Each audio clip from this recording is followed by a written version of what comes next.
Sure, why not? Let's do some Objective-C for today. Alright, so this one is lecture number 5, and not as much coding today, but I do have some exercise for us.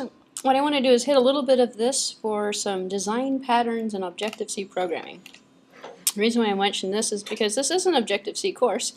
We're spending a lot of time on iOS programming, however, and I just don't want us to lose focus on the objective. So the objective here is we're looking at UML and patterns, design patterns for programs, and the pattern itself, it leads itself to better working designs that are more flexible, that can be enhanced and improved in the future, and it all has to do with making an inheritance, making base classes, using abstraction properly, building a hierarchy, using the interface and the implementation properly. So this is very much a theory kind of lecture, but it kind of revisits some points that we've seen so far. And as you start building applications, keep in mind that if you follow a good pattern, follow a good UML design pattern too, and I'm going to talk about UML today as well, then your design will hopefully sustain longer and be able to be built on, so you can enhance it and fix it in the future. So patterns in software design are their tools within the context of object-oriented programming. UML is the graphical language used for designing and documenting object-oriented programming. UML stands for Unified Modeling Language, if you haven't heard of it. Same modeling used for Java, used for Objective-C, used for C++, used for other languages as well. So the pattern is the programming is using some kind of a template or outline for the software task. That's what a pattern is. It's a template or outline. You can say that we have patterns, actually. We have patterns for a lot of apps, actually. We have the view controller with the views and the app delegate. And we have the concept of protocols and categories. And that's actually part of the model view controller design pattern. That's a design pattern. iOS follows that design pattern. However, Java follows mostly a UML pattern.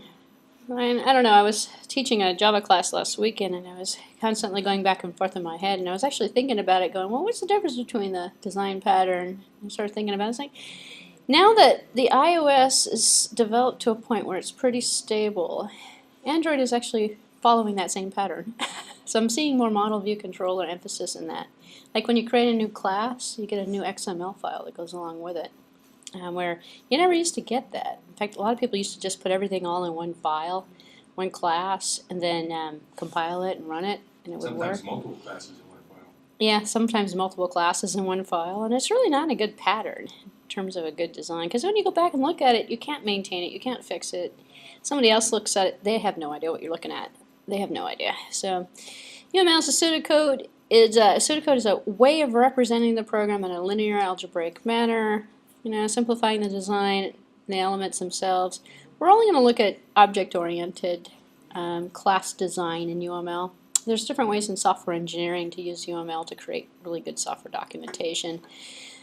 Flowchart, structured sequence diagrams, activity diagrams, all sorts of different things that come into here. But what we're looking at is a graphical representation when we are looking at the language. Flowchart, structures, diagrams, things of that nature. UML stands for Unified Modeling Language, if you've never heard of it. It's yet just another organizational technique, another graphical representation, formalization of it. The design is to reflect as be used by object-oriented philosophy. Now, I'm not going to go through the entire history of UML, but there's a couple of different people who are involved with object orientation in general. This guy here is probably one of the more well-known people that have contributed to this body of science. Looked at, in fact, there's like many different versions and interpretations of object orientation out there. His has pretty much become the standard, so Brady Brockwell. Also, we must probably remember that the UML standard itself is certified by the Object Management Group, the OMG. So sometimes you'll hear that, or you'll see something that says sponsored by OMG or compliant with OMG, which means that that group is overseeing the standardization. So object orientation is not actually standardized, believe it or not. It's not like a TCP. Well, TCP/IP is not standardized either. I'm trying to think of something that it is. But some of the protocols, some of the ways of doing things, if you notice between different languages, have slightly different interpretations. So in fact, the concept of the interface is quite different with C, C++, excuse me, C++, Objective-C versus Java. Very different. Goes down to the class diagram. You can do this for an app, you can do this for a standalone program. What you're doing is you're creating classes that represent the real world, that are modeling the problem scenario that you're going to put together. If you're going to do all the work of doing that, you might as well put together a class diagram. So classes are a central focus of object orientation, and so the class diagram is the easiest one actually to put together. Divided into different parts. There's usually 3 parts to it. I believe there's a, I'm going to flip down to a picture here. Here's a picture of one. I'll go back to the text in a few minutes. Here's a UML class diagram. If you've never seen one before, 3 parts to it. The identity, the states, and the behavior. So the identity is the name we're giving the class. Here's a square. The states are usually the instance variables or the variables themselves, class or instance. And then the behaviors are the methods. And we see the pluses and the minuses down here, which is actually kind of interesting. And if you look at Objective-C as a language, let me go back up now, up to the notation. You'll see that Objective-C is following object orientation a little bit more true than some languages like Java, or actually then same as C++. So top section contains the name, middle section contains the data, bottom section contains the actions or the methods. And in the class diagram itself, here are some symbols. We start looking at these symbols, we see, well, they're similar, but they have slightly different meaning in Objective-C.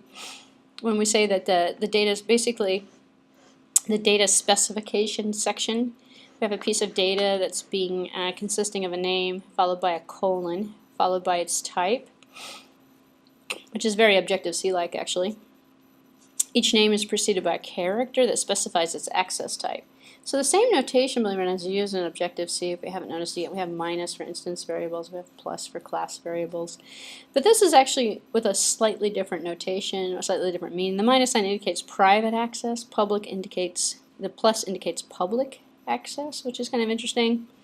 It actually does hold true with methods because minus is private within the class, but other instances can look at those methods, so everything is public anyway by default in Objective-C.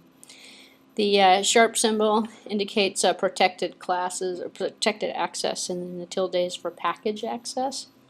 We don't really have, well, we do have packages in Objective-C, so we can indicate that in the diagrams. So we can actually take the entire concept and create, using the symbols, create the implementation without actually writing the class. And we're supposed to be able to take this class and then implement it in almost any language that we want. So each method in the UML diagram indicated by the name of the method followed by the parenthesized parameter list, a colon, and then its return type. So the access for each one of the methods is indicated by the same way as that data is. And so then we have the class that need not give a complete description. So it's not like you have to, it's a different form of documentation. You're giving stuff that's programming related. So the given analysis doesn't require you to actually, have all the class members represented. You can add stuff to it, take stuff away. It's not like you're writing the class. So anything that's not listed in the diagram is assumed to be added later. And missing members are indicated by 3 dots, like a dot, dot, dot. So if we could look at this here, we see dot, dot, dot, which means there's more members. But these are the ones we're looking at in terms of the diagram. So we can kind of see where we have some similar notation, but slightly different than Objective-C, which tells you that Objective-C is a language which was rooted from C and Smalltalk, is very true to form in terms of the class design. We have the access methods, we have the notation that's kind of similar. But then it doesn't necessarily indicate that the language is truly object-oriented or truly follows through the standard of object orientation. Languages like Java don't use the same symbols, but some might say that Java is just as compatible in terms of the object-oriented features. So, class interactions. So one of the important things, and what I'm talking about now, is kind of an overview of how to design these classes. So your app actually, or your application actually, has a logical design to it, which is more important sometimes than the physical implementation of it. Because if the logical design doesn't make sense, no one in the world can fix it further down the road. Or if they can't fix it, it just takes longer to fix it. It also limits the functionality that your app's able to do. So we have class interaction. So we build with this concept of there being a hierarchy of classes. And in the Objective-C world, we've seen that already with view controllers. And every view controller has its own view attached to it. And we have a hierarchy of view controllers. Well, we have 1, 2, 3, 4. It's usually all at the same level, however. A little above the hierarchy is this app delegate, because we can change the app delegate to start the app to load a different view controller or to load different things. Inside of the view controllers, we're making instances of objects. So today we're going to see it with a plist.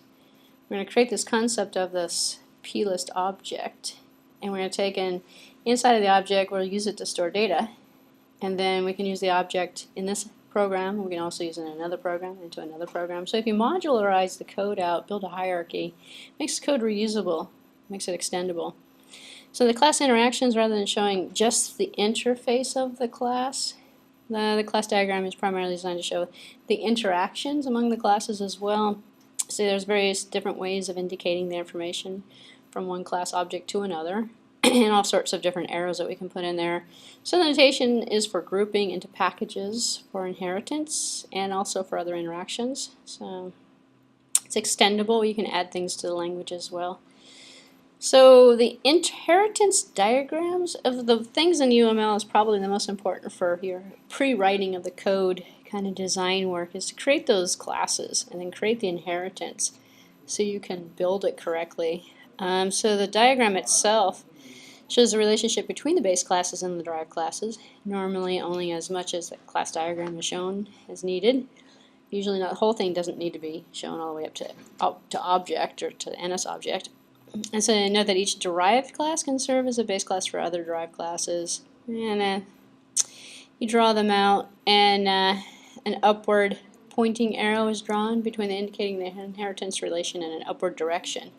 So a proper class diagram actually sort of looks like this. This is a diagram of one of the first programs that we looked at in this class, actually, where we have a person, and the person could be a student or an employee.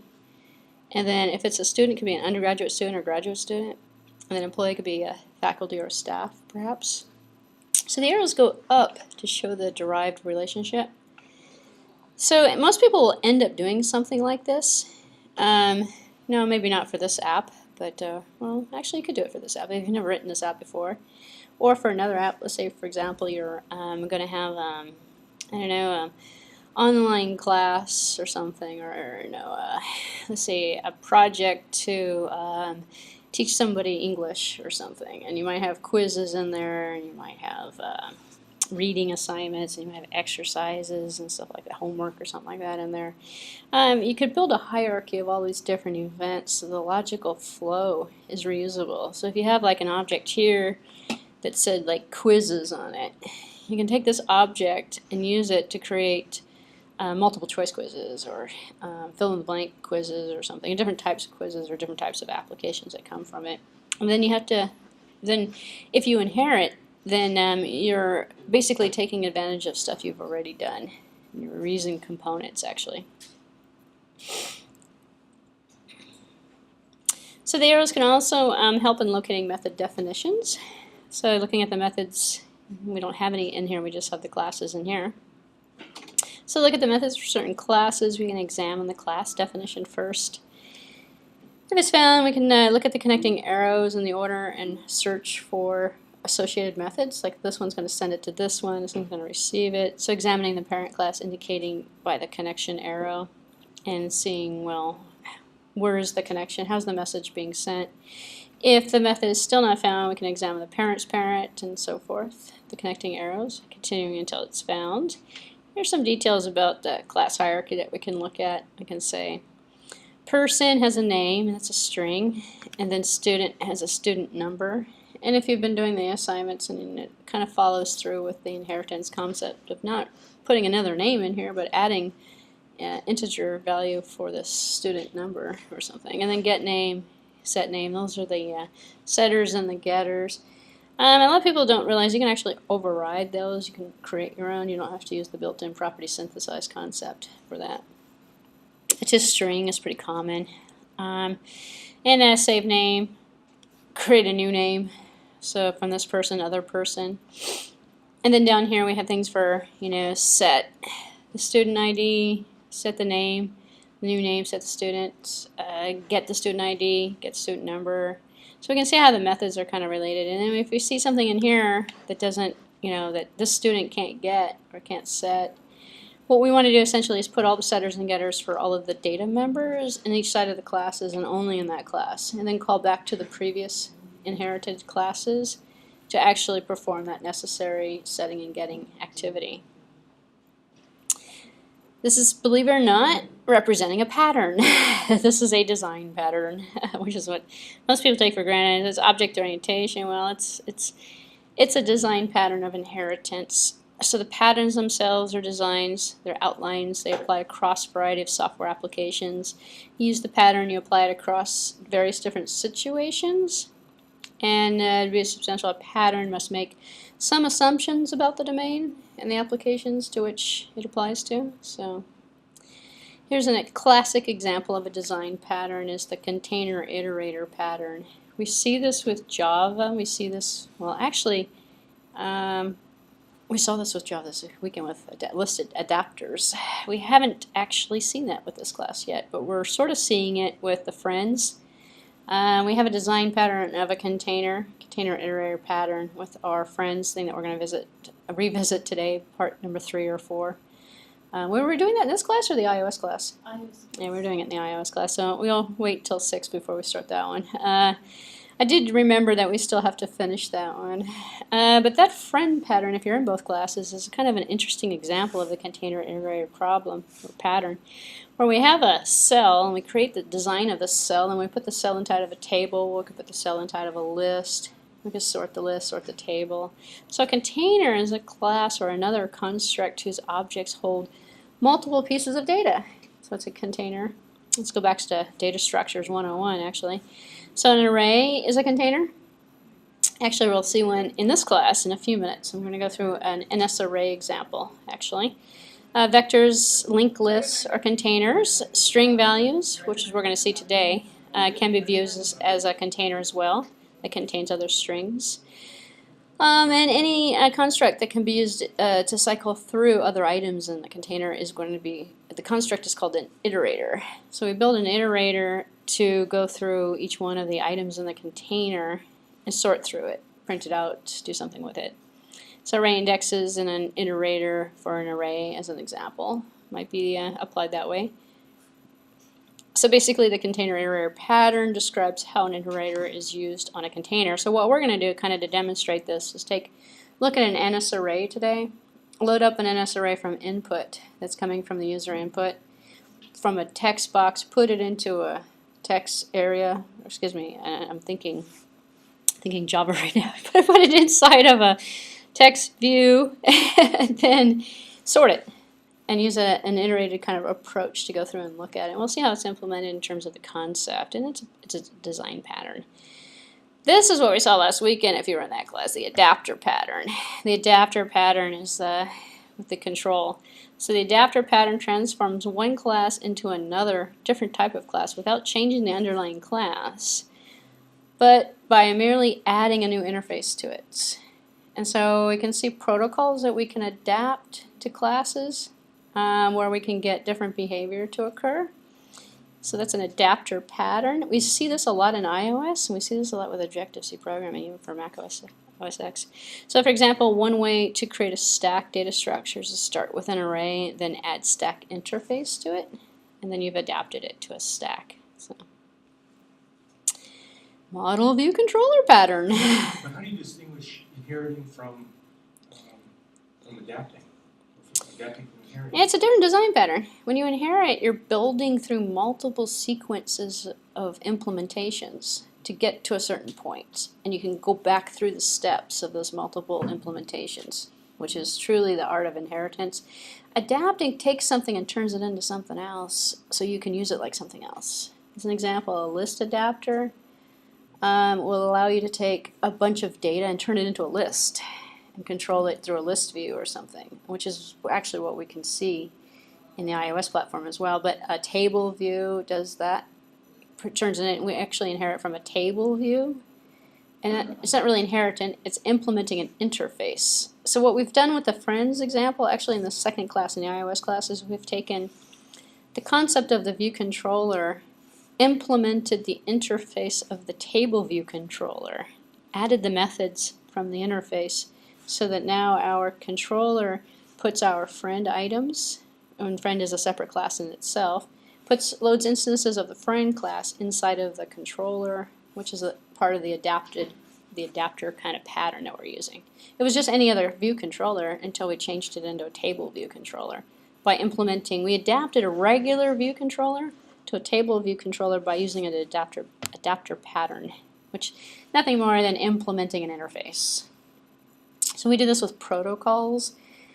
I could do it with interfaces. Primarily with interfaces is how we change something generic and make it more specific. Or take something that's specific and put it back into a generic form. We can do the opposite. We can take a table view and turn it into a regular, view controller without too much work, actually, but we've lost kind of the ability to do something with it. But if we wanted to make it compatible with another view that we were using and load it all up in the same, use it for something else, we could do that. So it's just a terminology, if anything, but it's also a design pattern. It's an adapter pattern. So adapter pattern also, container iterator patterns are more data structure oriented. Adapter patterns from an iOS perspective are more view controlled. It's like, what do you want on the view? Do you want to turn this into a grid? Do you want to turn it into a table? Do you want to turn it into a list? Which is kind of like what we've been doing or have started doing with that first one. So Monoview controller pattern. Well, that's an easy one too. So we have separating out the I/O tasks of the application from the rest of the application. So I've been talking about model view controller. Here's your textbook stuff for it. So the model part of the pattern performs the heart of the application. That's the app delegate, believe it or not. It's really the data model. Is it really a data model? It's the model. It's the heart of what you're trying to accomplish. So app delegate, you let app delegate know about your views. It tells you which view, you tell it what view you want to load first, what controller to load first, what protocol to implement, where you want to inherit this from, and then you let the view take over at that point. And the view controller is the class object that's going to control the physical view. So the view part displays the output, a picture of the model state, and then the controller is the input part. So it relies commands from the user to the model, which is kind of funny. You can tell when people haven't gotten this concept when they're using one view controller with multiple different windows that they've stuffed out there. You can see it because of this new storyboard thing that came up. So now, before you weren't able to do it, now you can load up a storyboard and use one view controller with 5 different views. But the concept is kind of skewed a little bit. There's some people, and I take a look at the code and I go, oh, I know if a person is really trying to do model view controller, when for each one of those views they create a different view controller, which is what you're supposed to do. So you take one, in fact, we'll do this here. So we'll just show you. For each view, you should have a view controller. Correct. Yeah, so I watch. didn't do that. Yeah. Oh, you didn't do that on your app? Well, your app still works though. Yeah. Let me show you what I'm talking about actually. It's a single view application. Next. I'm going to call this one a test of a storyboard. So I have purposely not been using storyboards. I've been using single view applications because it really enforces the single view per single controller concept. But here we have the storyboard, and in this particular app that I'm creating, if I look at it, the difference is I'm able to take, this is the storyboard here, and I've started out this plain old app that I've created here. Here we go. My computer is it's still catching on from the weekend. So you see I have a view controller and a view controller.h, a view controller.m. Well, I can do this. This is probably what you did, maybe. Put another one out here. Yeah. Right? And then here, let's make this a little bit smaller here. Whoops, that's really small. And let's take another one out here. Now I got 3 of them. And then when I go to here to, let's say I want to put something on here, so let's just put a label here. And on this label here is going to be, so I have to make it bigger to put a label on here. Put a label on here, put a label on here. I got 3 different labels. Well, which view controller is supposed to be controlling that label? I only have one. So technically I'm going to break the entire concept completely in terms of the design pattern. There's some cases in which it doesn't really matter. If you're just going to have a push, for example, like say for example, let me create a button here. Let me show you why people do this actually. Put a button here, put a button here, put a button here, and the button, let's say it's going to push from one controller to another. So I'm going to right mouse click and I'm going to go this way. And I'm going to push, no, I'm going to do this here. I'm going to do the mouse click. I'm going to come up here and go touch up inside. Touch up inside. Here we go.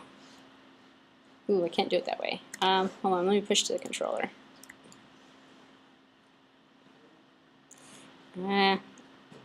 Well, alright, so I can push it. I'll push it this way. I'll do it modal. When I click on this button, it's going to take me to this screen. And then this one here, on the on-click event, I'm going to push it to the, if I create that here, see, push down, touchdown, here's a touchdown. I'm control dragging it over to the view, but actually, believe it or not, I have to do it this way, which is not exactly what I wanted to do. We'll go modal to this way. So what we've done is we've created this sequence, which is why people like the storyboard actually, because it gives you a visual. If you're doing it this way, you can actually, and going back to your kind of design concept here of, let's say, the user does something here, goes to this one, does something here, goes to this one, does something here. It makes sense actually to use one view controller because you can accumulate points, like use it, create a variable in the view controller, and then in there keep track of how many points they have, and then they come here and they have accumulated more points, and they accumulated more points, and they can go back and forth. And basically, you're treating them all as the same view, but they're just different. They're windows of the same view that are being controlled the same way. That's okay. If this one here was videos, and this one was audio files, and this one was games or something, or it was a different app completely. This is tic-tac-toe, and this was Yahtzee or something. I don't know, a different game. And you were using different game logic, then what you want to do is going to have more view controllers. And if that were the case, if you click on the editor icon here and you look at it and you go this view controller, this view controller, this it's all the same view controller that's coming because we only have one view controller. And anyway, we can come up with a different navigation technique. Actually, we can come up with a table. Tabs on the bottom, and then add things to the tab, and then that would be controlled by one view controller. That's okay too. Because logic in all the screens is same. It's just showing you different pictures. Yeah. Then you're actually okay. You're okay with that actually. Phew. I wouldn't. You don't have to rewrite it anyway. You know how many apps are in there. You can tell when something really weird happens to it, or it takes longer to troubleshoot the problem. Just because I'm saying you should have a different view controller for everything doesn't necessarily mean. Let me show you something that does have different view controllers. Let me show you a pattern that is kind of strictly enforced. Is the table view. So if I come in here and I create, let's do a table view. Oops, table view bar. A tabbed application. Let's do a tabbed application. Let's do that one. Tabbed example. You're going to see I'm going to have multiple controllers. So I'm going to come in here and I've got here's my storyboard. In a moment it will show up. And now let me zoom out here so you can see what I'm talking about. So here's the controller. Here's view number 1. Here's view number 2. We have first view controller over here set for view number 1, second view controller for view number 2. So when you add a view onto the storyboard, technically maybe you should be adding a view controller. So if I wanted to put a third in here as an example, and I can go in here and go File, New, File, put an Objective-C class in here, and make sure I've got this set correctly. UI View Controller, and with XIB interface, I'm going to call this first, second, third. third view controller, and I save it in the same project. Now I have another set, but then I have this extra XIB file. So then I wonder, well, how am I going to get that into here? So the other thing you can do is just add it to the story, which is the problem with the storyboard. I can keep it separate, or I could put it in here and then come up over here and change the class to the third view controller. So I have third view controller. Now I have, and I can actually get rid of this one now. I can delete this guy. Don't need him really. I'm going to move him to trash actually, because now I've taken this here and I've connected it up here. You see the class? So if I click on this one, the class is first view controller. We're looking way up here actually, for those people in the back who can't see it. Second view controller, third view controller. But then I want to put it in here, well then I just connect it to the main tab controller. And, ooh, I don't want to push it, I want to model it. Hold on, I want to select the other one.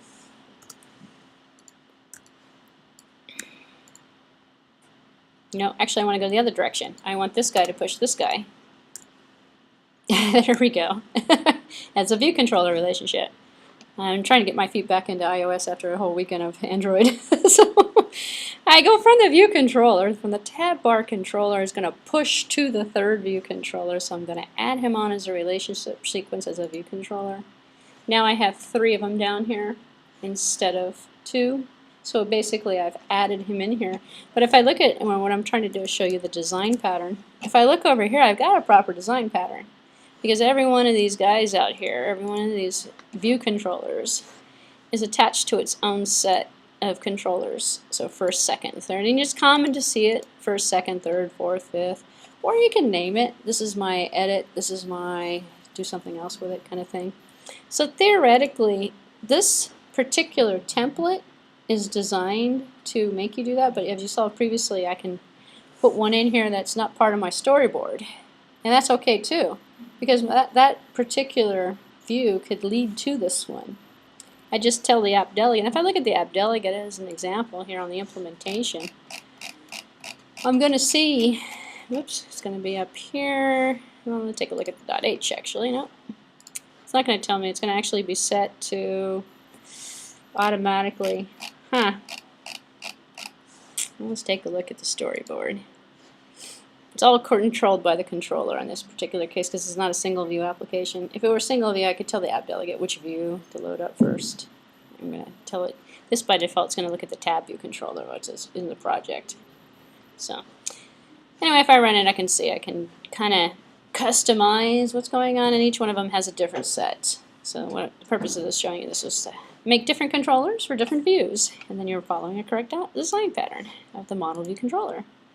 So the model part is the app delegate really, and the views are the output screens, and the controllers are the input part. It relies on the commands from the model.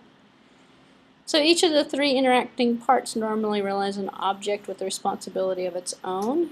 So these are different objects that are appearing. So the controller, if you think about the view controllers, contain the view object. And they're all used together. So the pattern is an example of a divide and conquer strategy.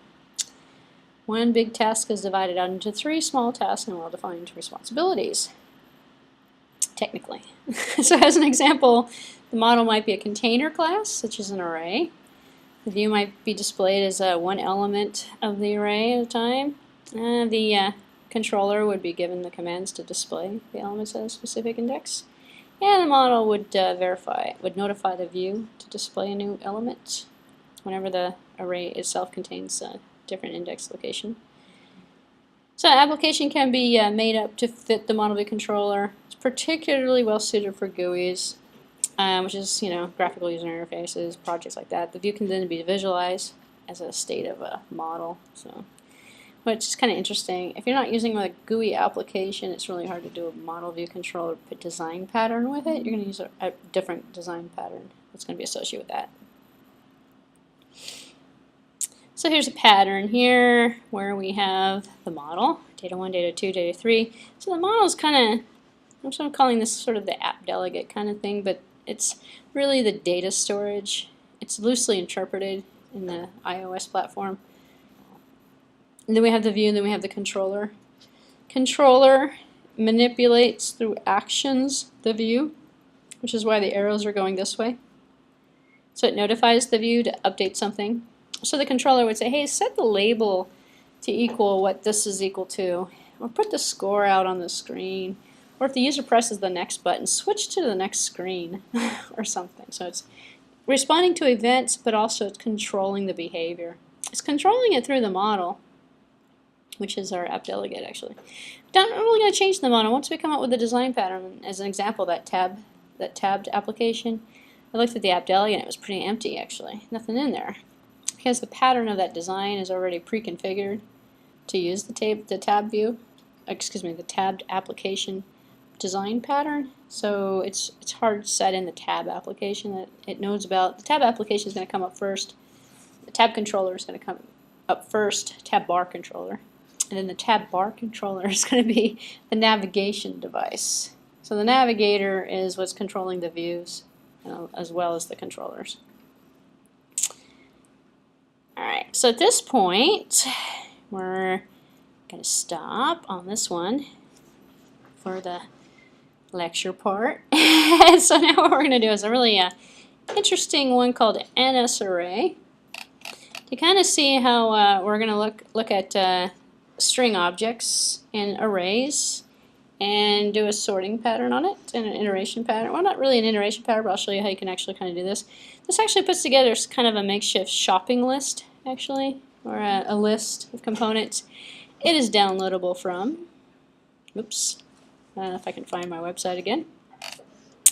I just put it up actually a couple of, not too long ago, like maybe an hour ago. Under source code examples, the PDF for this, and also the finished PDF and then the finished solution. We have two of them for today. One of them is going to be a number picker tutorial, and the other one is going to be this NSArray. They're very small, they're very straightforward. But it kind of reinforces design patterns, but it also reinforces some Objective-C programming things. And working with NSArrays is very popular, actually. So that's where you're going to find, if you want to go to that location and download it, that's where you're going to find it, or you can just follow along with what I'm doing. So using the Nstring Array, it's often used as a container for NSstring objects. So we're going to create a container.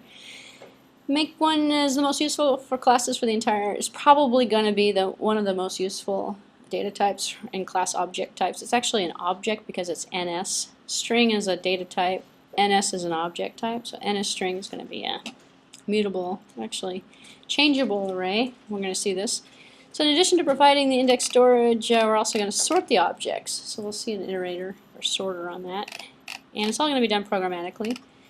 So go ahead and open up a single view application and name it string sorter. So we're going to come in here, create single view. Next, so I'm going to call it sort me because I think I already have sorter out there somewhere. And don't use the storyboard, just use a single the application type. And then I'm going to save it to the desktop. And lo and behold, I have my lovely blank application. So I should just start with a GUI, so I'm going to open that up. Next, choose a location, save it in, yada yada. Okay, so open up the view controller, make these changes. So we're going to need have three properties that we're going to set. So we're going to have an entry that's going to be set for the text field. We're going to have a UI text view. It's going to be called sorted, the sorted list. And we're going to have a NS Mutable Array that's going to be called entry strings. So the properties are created using a text field named entry, a text view named sorted, and an NS Mutable Array for the entry strings. So I'm going to put a text, I'm just going to actually drag, I'm going to do this in a slightly different order. Instead of putting the properties in the view controller and then wiring the properties from the view controller back to the view, I'm going to go ahead and just make the properties and then wire them in the opposite direction. So I'm going to skip down to step number 3 and then go back to step number 2. Because I like to do things in this order here. So we're going to create the user interface. So we're going to add the text field and the text view. So this is a text view, this is a text field, this is a label. So go ahead and I'm going to make this guy smaller though as well. I'm going to put him, I'm going to click on my attribute inspector, I'm going to make him a 3.5 because I like the smaller one because it shows up better on my emulator. So I'll change my background here a little bit. This is the fun part, making the UI. This one's going to be a more red color, I think. There we go. And then I'm going to put a label out here. And I'm going to put shopping list on here. Well, now I'm going to say, well, black text. Maybe I want to make the text white. So I'm going to click on my label here. And I'm going to come up here and I'm going to change my text to white. So I have white text on the background. Maybe I'll make it a little bit bigger. Because this is, you know, kind of fun, actually.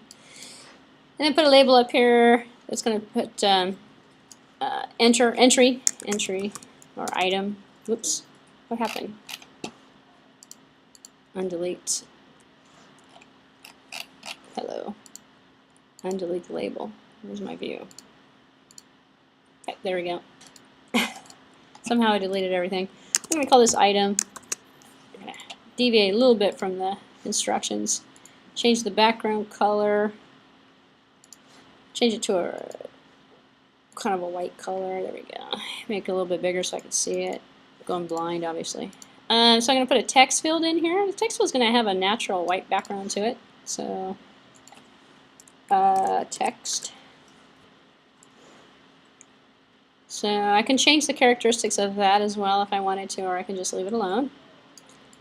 And then, so this is a text field. We're going to add in a text view next, because we're going to load everything up in this little view. And actually it's right underneath because I typed the word text in here. So text view is going to hold our multiple items. And there we go. I'm going to put them up this way. Stretch them out a little bit. Oh, I have to put a button on here too, I think. No, I don't actually have to put a button on here. I'm going to get rid of the text that's in here because I don't like the default stuff that's in here. Get rid of that. So that looks pretty good. So we're going to type items in here. When the user presses return, it's going to take the item, add it to an NS string, take the string, sort the string, update the list down here. So it's all about strings and using it as a kind of a container in this purpose. So that looks like a pretty good GUI to me. So I'm going to get rid of the side piece with all the attributes on them. Click on the editor. And now I'm going to, this is where I said I'm going to kind of do things in the opposite order. I'm going to wire them in because I like to do it that way. So I'm going to wire them in, but I want to make sure I use the right label. So I'm going to take a look over here. And so I'm going to go back actually, step number 2. I'm going to create this programmatically. So we have the entry and then we have the sorted. There's 2 properties. So go ahead and make 2 properties. One for entry and one for sorted. So by clicking, control dragging, this is entry, entry, and this one here is going to be control dragged over, and this one's going to be called, I already forgot, sorted, I think, sorted. Alright. And then we're also going to have a piece of data that's going to hold the array for us, but it's not really part of the GUI, it's just a separate property, so I need to put that in here as well. And that one's going to be called entry string, so I'm just going to cut and paste it here because I'm a terrible typist. I'm just going to put it in here. I'm trying to minimize the amount of cutting and pasting because I've had some problems with it. So now I have a mutable, and so you guys are like, what do I have? A mutable array. So I have an NS mutable array. It's an array, if you're familiar with arrays in C or C++, they allow you to specify the size like 10, 20, it's static. When you add items to it, you will only have 10 or 20 or however you declared the array size to begin with. Here we're declaring this array as an object actually, and it's going to be NS mutable array. We also have an NS array object as well. Mutable means it can change in size, which means the allocation is done slightly different by the runtime environment so that this array can grow. So we only allocate what we need, and we have to keep reallocating every time the array is actually created or used, which is kind of an interesting concept. It's a data type that doesn't belong and isn't part of C++. I don't believe we have one in Java. Actually, we have dynamic arrays in Java that are part of one of the one of the added packages, but or added libraries. But the standard data type. This is the a good thing. I'm sorry. No, array list. Array list. Yeah, that's part of the container. No, that's part of the collections. Yeah, for Java. Yeah. So we can get it through the collections package. So.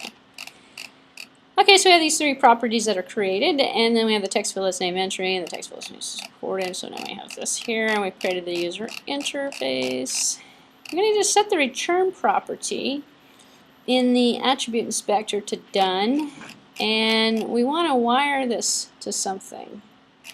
We're going to wire this guy to an event that's going to occur when we have finished. And let me see what this thing is going to be called. It's going to be called text entered. So we've done this many times, but let me show you again. Let me come back over here.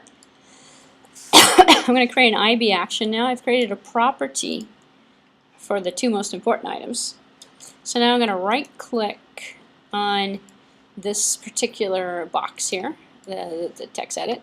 And I'm going to wire the did end on exit events to the view controller, and I'm going to name this text entered with a capital E. So text entered, and I'm going to change the type to a UI field here. Done. I'm also going to change the property on the text field. So I'm clicking over here. I'm going to change the property over here. If you come down here on the bottom where it says return type, instead of the return type being default, I'm going to change it to done. Which I believe right now probably is the default. Because sometimes I forget to change it and it works just fine. But now we know for sure. We don't actually have to click this auto enable return type or anything. Because we're not going to have a problem with the functionality of that button in this particular usage. What this does is basically when the user is done, we're going to resign the first responder, and then we're going to perform the calculation to add the item into the list. So, excuse me. So let's see. Moving right along. Sort of doing this out of order, but making sure I didn't miss anything. I don't think I have. Okay, so we're good. So step number 6, we're going to wire the UI. We've done that. Entry property to the UI text field. Okay, writing it backwards. And we're also going to set the UI text view to editable property to make it unchecked, because we don't want the user to click in the view to change it. We want to set the view order ourselves. So I'm going to go back to my UI. I forgot to do one more thing here. I'm going to click on this guy. If we make it editable, means someone can click in the view and start typing stuff. I'm going to take that off because we just want to show some stuff to the user. So I'm going to go back in here. I'm going to come back up to the top of the properties. And I'm going to take this where it says behavior editable. And I'm going to unselect this one right here. Now we can't type in there. But we typed in there on purpose. So let's see. We got the text color. I could change my background color. Nah, leave it alone. Leave it alone. Just leave it alone. I could change the style of it if I wanted to. Yeah, here. What color did I pick? I picked this really. I picked this really red color though. It's hard to match. I think it's this one. Yeah, kind of close. And then I'm gonna change my text to white. Now it doesn't look like there's a box there. So now my list will just show up underneath, which is kind of like what I wanted to achieve with this. And so you can't click down here and edit, but it's still there. I just made it look like it's not there right now because there's nothing in here. If I wanted to, I can actually, if I was worried about this, I could actually put something in there, some starter tags or something like empty list. Then I see empty list in here to test it out. But we'll see how that. We'll see what happens with that. Actually, that might actually cause a problem, so I'm going to take that out. Actually, so I'm just playing around with it. All right, because it's fun. So that's part of the art of playing around with this stuff. And it's not really a job; it's fun. All right, so we have all of these are in place. I hope at this point. So now we're going to edit the controller.m file. which we should know how to do by now. We're going to synthesize the properties because I'm a terrible typist, and we're going to cut and paste this line and stick it in there. So the first thing that I like to do is synthesize the properties so that I have my setters and getters. So I'm going over here to the controller, viewcontroller.m. I'm going to get rid of this extra interface because I'm not going to have any private data that I'm going to use in here. So I'm going to get rid of that. And we actually used it the other day, actually, in one of these classes. Now I've added an item to synthesize the entry, the sorted, and the entry string. So I have the use of setting and getting these properties now. So we go back to the instruction set here. We're going to add the following method that will call the text entered method. It's going to be called from the text entered method. So when the text is entered, we're going to call this method. We could have just put this text inside of the method, but then we wouldn't be able to use it anywhere else. What if we want to use another event out there to also sort the list? Then we can put that in there. So let's see if I can cut and paste this and stick it in, and I'll talk about what it is. But before I stick it in here, I'll just look at it. So it's a method that is returning an Mutable Array, and it's the entry strings. And so if the entry string exists, if it exists, then the entry string is going to be equal to Mutable Array alloc init with capacity 5. Else return the entry string. And the entry string is that string that we're using as an Mutable Array. So our string functionality is going to essentially return the string for us if it doesn't exist. So let me go back in here. I'm going to add the method. I'll put it at the top up here. Let's see how much luck I'm going to have cutting and pasting today.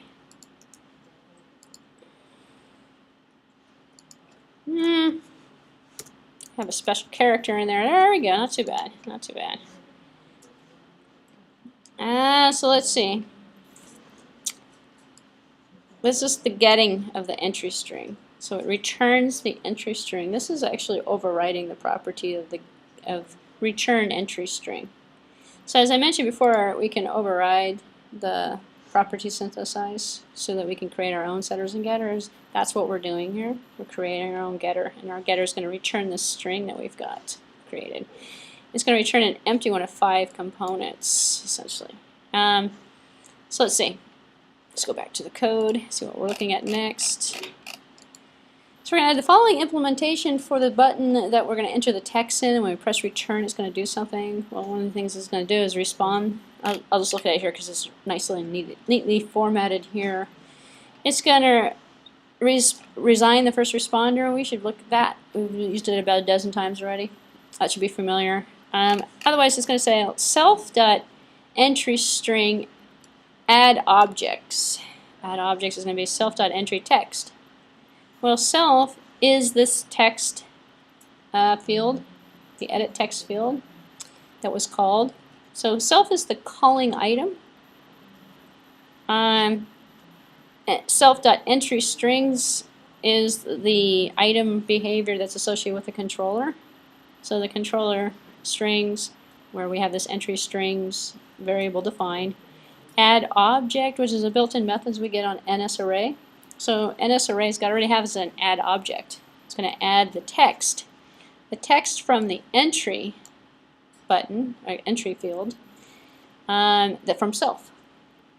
Because we're the view, but we're also the controller all in one. We get compiled all together. We're self. And then NSArray sorted array. So we're going to add to this sorted array. This is the NSArray variable that we created. And we're going to add to it self.entryString. Well, this is the entry string. Sorted array using selector, case sensitive, compare. So it's going to do a built-in method to sort. This is the method here, sorted array using selector. How are you going to know that exists on NSArray?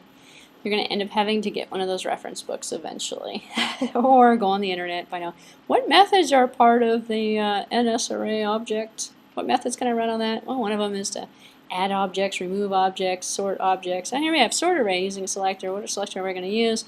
We want a case-insensitive compare. So it doesn't matter if it's uppercase or lowercase, we're going to compare them all together. And we'll put some upper and lower cases and we'll see what happens. self-sorted.text is equal to nothing. Okay, so sorted.text, which means we're going to clear out the sorted text view. So if I had put something, a blank label in there, then that would have been initialized to something, and then I would have just basically in this step here made it empty. Clear it out. And then for NSstring, single entry, we're going to create this temporary variable here for the single entry in the sorted strings. So what does this mean? Well, we're going to create for each one of the items in the sorted string. It's kind of like an automatic way of traversing through, iterating through the NSArray to say that we're going to go ahead and find self.sorted.text and have that equal to self.sorted.text string by appending format. We're going to append the format of the previous string with the current string and then add it into single entry. So we're taking one new string, putting it on the end of string, putting it on the next. So we're resorting the list every time we add something to the NSArray from the to show in the view. We're going to resort everything that's in there. So we're not adding to the top, adding to the bottom. We're just going to resort all of the data, and then take the data, log it out here, send the sender.text. So the sender.text is going to be that field that we typed the item into. We're going to take that, make that field empty, so we don't have the entry sitting there. So it's just a, this is cosmetic. This is an NS log that we're going to put up there so we can see what's going on while things are happening. So what it's going to put, the sorted string to the NS log. And this is the character formatting for the string, as we see. So that's for synthesizing. Actually, I went through the whole thing, so you can read through this bottom part. There's a couple paragraphs here of stuff. But let's go see. Actually, I have to cut and paste and put this in. But this is the method body for the text entered method. So I'm just going to take the method body here, copy it, come over here, and find it on the bottom of my screen here, and hopefully my paste job will work. It did, lo and behold. So I've got a few formatting issues, but alright, we're good. It works. So if we run the program right now, we should be done, actually, and it should work. So let's take a look. This is a slightly different version of the program from the solution, because I put a little shopping list label on the top, and I kind of played around with the GUI a little bit, kind of customize it. So I could have put a button there that says email my list. So if you're a kid and you have a shopping list you want, because I'm going to put some stuff in here that I want, you can email it to your parent. It's a kid's shopping list, so I'm going to put in here beer. Yep, beer's on my list now. Pretzels. Pretzel. I can't spell pretzels. Pretzels. Beer pretzel. Okay, let's put something in that should come at the top here. Apples. That'll be good. Oh, apples, beer, pretzels. So we see it's sorting it. Bananas. Banana. I don't know if it's spelling it right. Lowercase cheese. Oh, cheese. Oh, you know what though? It is lowercase. Cheese. It's changing. Oh, there's cheese, lowercase. Oh, I've been uppercasing it, you're right. Cookies, lowercase. Cookies. A, B, C. So it's doing lowercase and uppercase for us. So. And then I could put a button down here that says send. And the send's going to be, maybe give the time and date.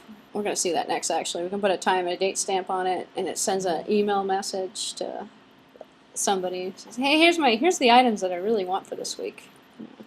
This is what we're out of. Alright, you know what? In the next tutorial you can write it to a plist file and save it on the phone. So you can accumulate it actually throughout the week. You notice you need something, add it to the list. So it could be a to-do list. I don't know. To-do list you wouldn't sort it though alphabetically. So I can say, hey, do I have apples on the list? We'll look at the A's. Oh, apples on the list. So let's say peaches. Peaches. Peaches got added before pretzels. It looks good. So there's your shopping list. That's a useful app for somebody. So, probably do a lot more with the UI as well. So, but it's demonstrating the use of NSArrays, which was the learning objective here. Not really a design pattern, but more along the lines of using data in the app and storing the data. You see the data is stored in the view controller. So the view controller if it were going to use the data, I would use it for anything it needed to. So the item itself would have to go. Actually, you can write another method for the button that says send an email that would read the items from the text view. Actually, you didn't even have to do that. You could just read the current value of the sorted array. Take the sorted array that's down here on the bottom, the finished sorted array after you've gone through your loop, and take and write that to a message, and then send the message out if you wanted to. Yeah, to the person with all the money who buys all the snacks that you're wanting to order. So. Or, you know, say you're Pizza Hut as an example, maybe. Or, yeah, I shouldn't say Pizza Hut. I should say a pizza store, Acme Pizza. And you want to create an app so that your customers can order pizza. You know, they can come through and select a bunch of stuff. Actually, that is a classic assignment for some strange reason. Oh, I didn't look at the NSArray, but I see it down here at the bottom. The log is basically taking and showing me each iteration of the items I added, from beer to beer pretzels, from apple beer pretzels.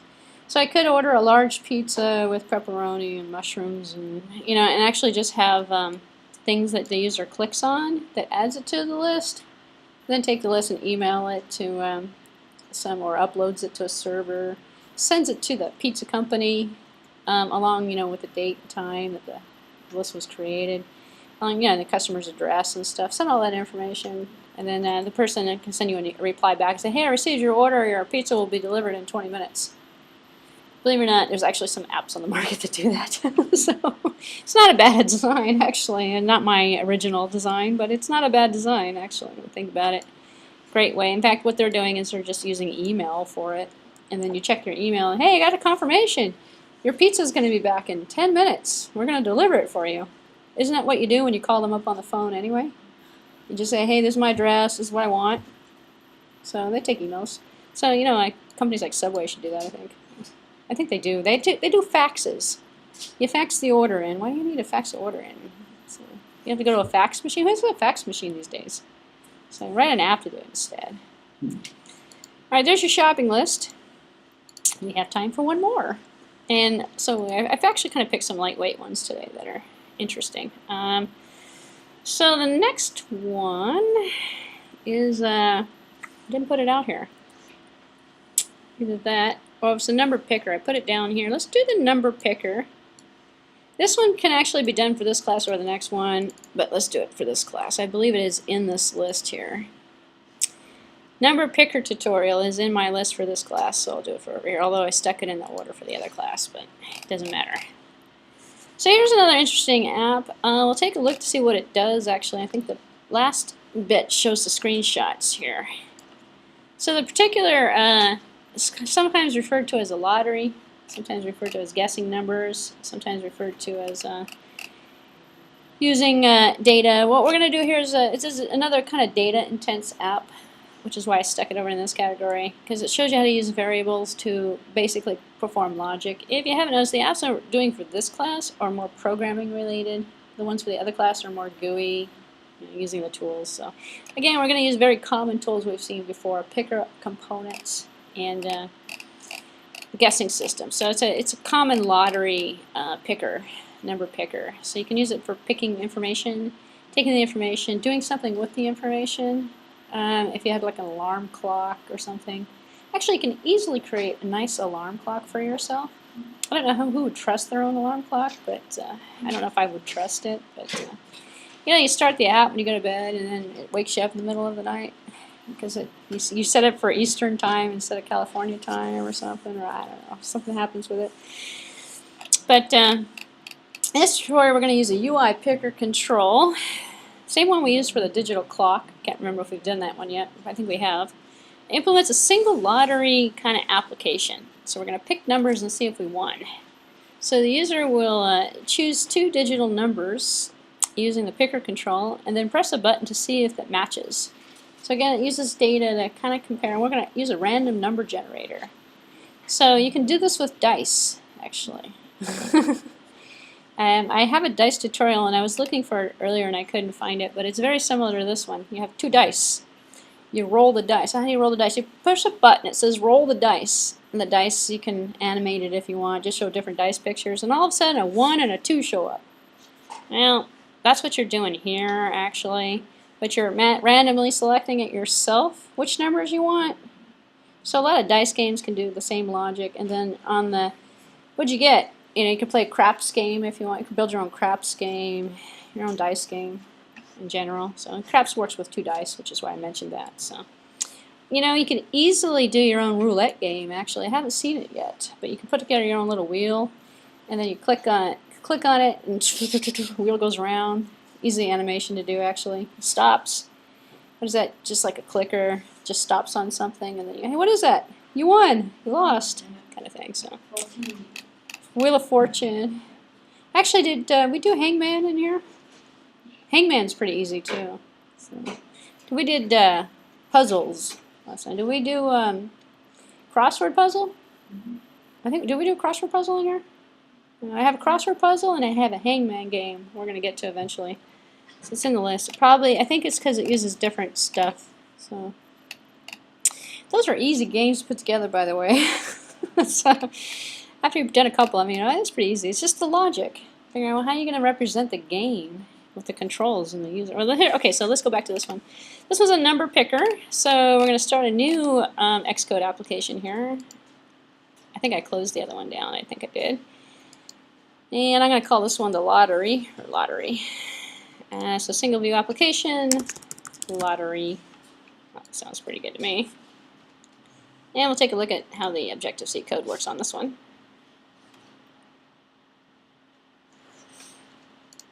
Click on that XIB file.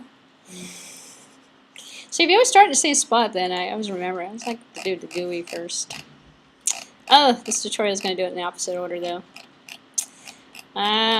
Alright, so what do we got here? We're going to start it in, create a new project, call it number picker. I called my lottery. It doesn't really matter what you call it, actually. Open up the viewcontroller.h file. This one's unique because it uses a protocol. Alright, so we're going to implement a protocol. The protocol we're going to implement is a UI pick. Actually, there's 2 of them we're going to implement. We're going to implement a UI picker view delegate and a UI picker view data source. There are 2 protocols that are going to have built-in methods that we're going to need to implement to use the data source to achieve the 2 numbers that we're looking at. So we're going to change the interface to, and let's do this first actually, change the interface to add the use of the delegate. This is really what you're adding to the end of UI view controller. If you notice, this is a protocol because it has the opening and the closing, kind of those little funny arrows that are on there. So I'm going to go in here in my project. Actually, I can just go ahead and click on the editor here. You're adding it to viewcontroller.h, which is the interface, and I'm just going to put a space here and add it to the end. Oops. Let me copy it again over here. Copy. So I got paste correctly today. Paste. There we go. So you can't tell because mine's kind of word wrapping, but I just added the use of that protocol. There's 2 of them, and I separated them out by a comma. So I've got protocol 1, which is the UI picker view data source, comma, UI picker view delegates. So I'm implementing 2 protocols in this implementation, which is kind of interesting. We have used 1 at a time, 2 at a time. We're just going to use it in the view controller, however. We're not going to put it on app delegate or do anything else with it. It's just going to be used in the view controller because we want to use that protocol to give us the functionality for the date picker, date and time picker. And we're going to use it as the data source. And then we're going to link the data source actually up to the file owner. So we have another little step I have to remember to do as well when I'm looking at this. So we're going to create the, after we've done that, just so we didn't forget to do that, to implement it, we can actually build a GUI first if we wanted to. There's really no order you have to do any of this in. Create the user interface. Open up the XIB file and make it look like this. So we got a label, we got a picker, and we got a check button. We have a button. So not too hard of a GUI here. Oops. I'm so used to Eclipse right now. I'm opening up Eclipse. So I'm not opening up Eclipse right now. I'm using Xcode today. I kept saying Xcode all weekend, and I kept opening up Xcode. So today I'm going to be opening up Eclipse. So let's see. I'm going to change my little background here, make this a little bit more interesting. I like red today. I'm going to go pink today. I'm going to go hot pink. Here we go. And mix things up a little bit. So let's say I'm going to put a label out here. The label is going to show some status, so I need to make sure I make this label big enough. So I'm going to kind of stretch it out this way, and stretch it out this way. And because I made my hot pink background, hot pink, I'm going to need to change this color here to something light, like white. So just I'm going to change the font a little bit, make it a little bit easier to read. So, all right. Now I'm going to take a picker. So if I can't remember what the picker's called, so I go and I type in picker. I got some choices. I got picker view or date picker. We just want the generic picker view, and in the generic picker view, most people put in this thing and it says, but it says Mountain View and Sunnyvale and Cupertino. You know why it says Cupertino? Because that's where Apple is. The default is always set on Cupertino or something in California, actually, which is kind of ironic when you think about it. That's the headquarters of Apple in Cupertino. So their control is going to say Cupertino on it by default.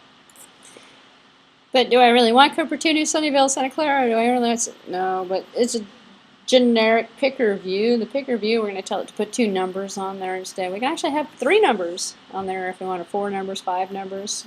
We can turn this into, what is that, slot machine? Actually, we can turn it into a slot machine and have it randomly go to different numbers. You can easily create a slot machine. A little button that says, you know, handle, pull handle. Actually, they have these now on the slot machines. You don't have to pull handle anymore, you just press a button. It automatically just changes stuff. I don't know why people play that, really.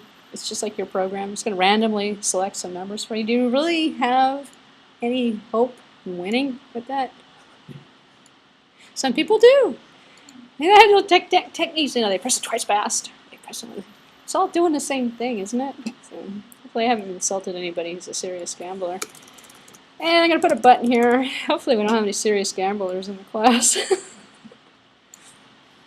If you do build an app, put it in the App Store, charge $1 for it, your chances of becoming a millionaire are a lot more heavily increased.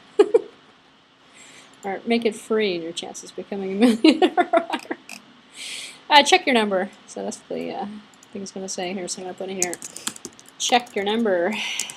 Check your number. Look exciting looking here. I could put a big old question mark on there, make it into an image. I can make it a lot more exciting actually, but we'll just leave it like this. Okay, so the app so far so good. We haven't made any mistakes yet. Why are the components to the vcontroller.h? So why are the label is prompt? This is the label up here. That's going to be a prompt. And the picker is picker. So let me do that one first so I don't remember these 2 items here. So prompt and picker. So I'm coming back over to my viewcontroller.h and I'm control dragging it over here. I'm going to call this one prompt. It's a UI label. And then this one's going to be picker. And I'm wiring them as properties. I'm doing this because I want to get at the property. So the UI action, and just to reiterate that point, is for an event that's going to occur, not the property. So some people are still doing this because I keep getting these email messages, you know. They say, well, I wired it, but you wired it as a property, not as an IB action. Or you wired, like for example, in the last example, if you don't take the did on exit, or did end on exit event, and you just wired it as a label or as a text field, you're not going to get the same behavior out of it. So it's kind of interesting. So let's see, I got the picker and I've got the prompt. If I've spelled that correctly, it doesn't matter, I can just rechange it later. Now I want the action for check entry for the button, so I'm going to wire this as a UI button. So, as a action, IB action. So I'm going to pick the, doesn't really matter what I pick actually, because this is in an emulator, but touch up inside sounds like a good one. What's this one again? Check something. Check entry. Check entry. And I'm going to change it to a UI button. You don't have to. You can leave it on ID if you want. And actually, sometimes you can tell if it's not wired, if it is wired or not wired by what it's showing in the inspector window. So now I got a UI check entry here. So I'm going to go and continue forward.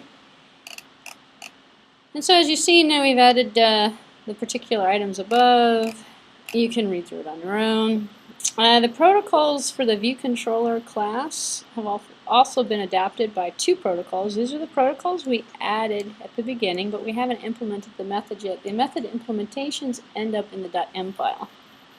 So we use the protocol in .h to say we're going to implement these protocols, and then in .m we implement them. So we don't actually have to stick, which is a common thing as well. People try to stick the method prototypes in here for the protocols. They're already defined. They're defined in the protocol. So the protocol is the definition of the method, the interface, the method prototypes. Empty. And if you don't include them, you're going to get an error message. But we need to include them because we want the activity to perform as we want them to perform. So let's take a look at the instructions again. So let's see.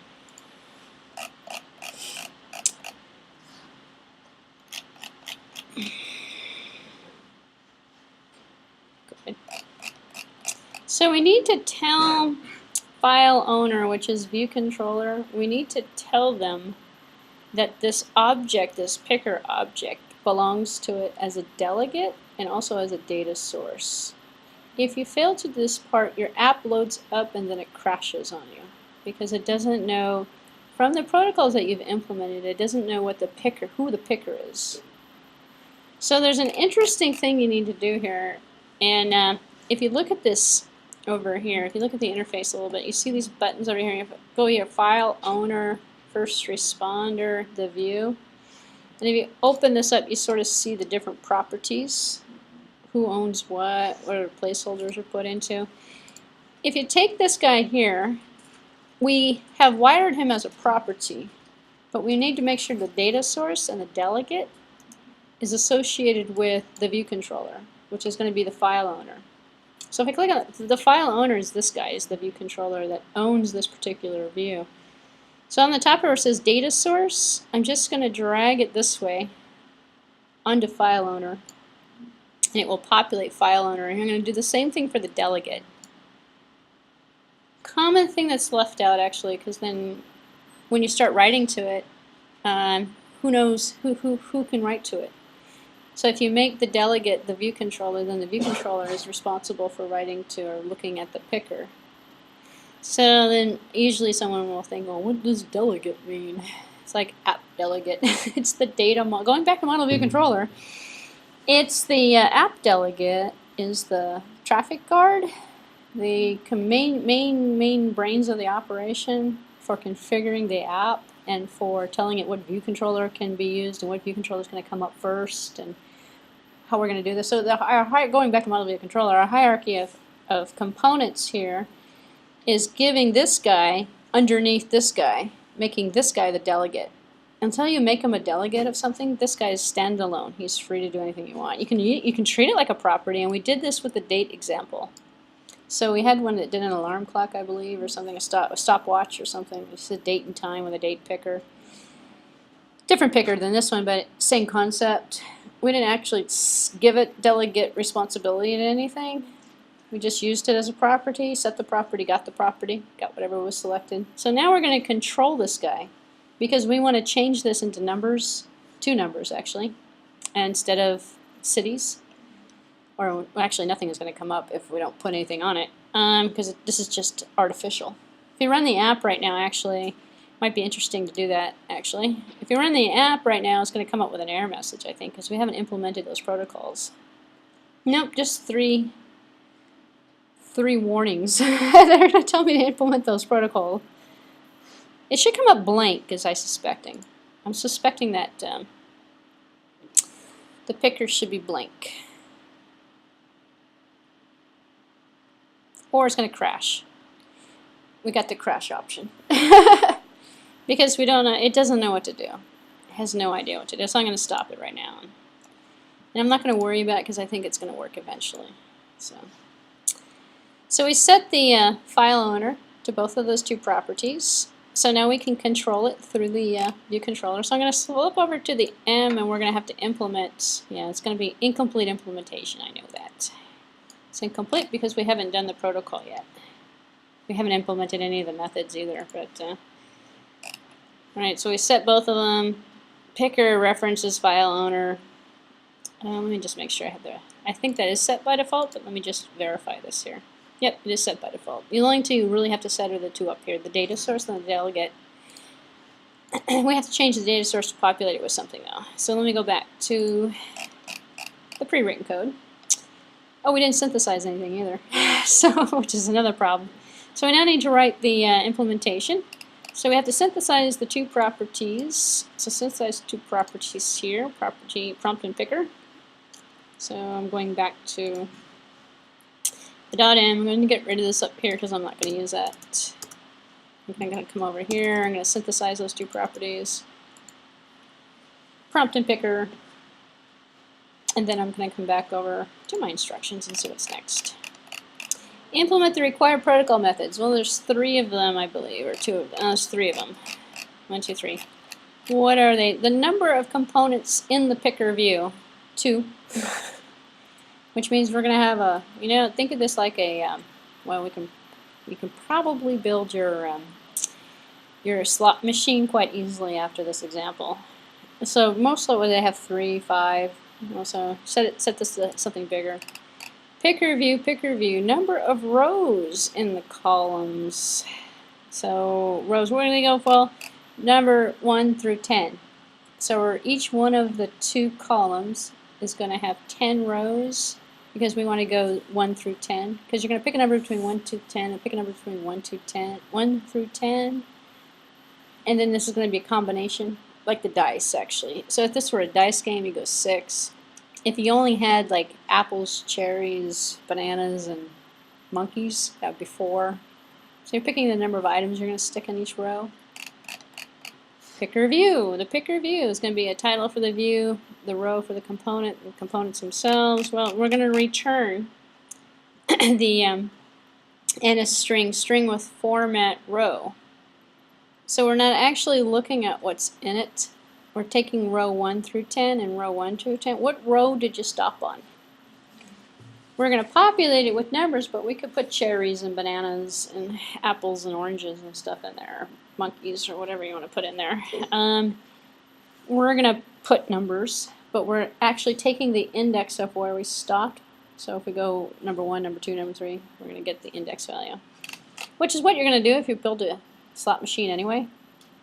You're not going to compare apples with apples, apples and oranges. You're going to, okay, if the combination is 1, 5, 6, and 12, they're a winner, and you know where you loaded the stuff. Okay, so add the following lines to the, okay, let's add this code here. These are the 3 implemented methods for the protocol, unimplemented methods that we need to implement for the protocol. So I'm going to put these in here. And I'm going to stick them right at the top. And so when I do that, this guy's going to go away because this guy is telling me that I have unimplemented methods. And it went away. And my cut and paste worked. I'm having some good luck today. So now I have implemented all of the required methods for the protocol. And I'm going to go back and see what else I need. I'm going to change the view did load and say choose a number please. The prompt doesn't say anything. There's 2 ways of doing it. We can do it this way, or we can just put something on the label. If we put something on the label, then it gets changed, then how do we know what it is? Going back to the view did load concept, we can do view did load, view paused, view did unload, we can always change it. So let's say the person paused it, went to something else, came back to it.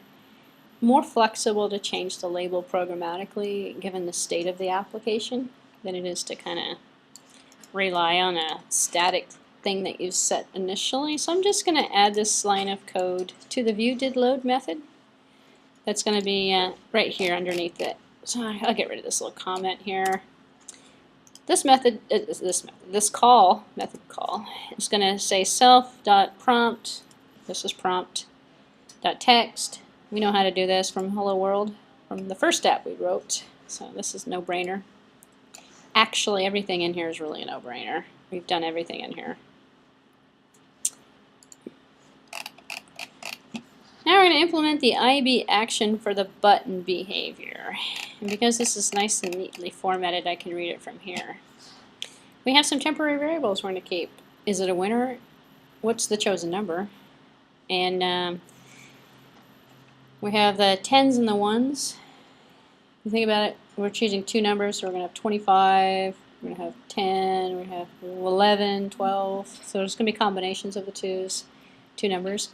So winning number is, take this method call for granted, it's just going to be the random method. The way that we're going to generate the random, we're going to automatically select a winning number by generating a random number.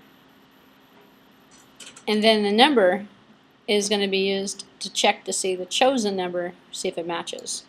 Obviously the chosen number is what you're going to put in there. And then we have the 10s and the 1s, so we got the picker, self.picker.selected row in column 0 or 1.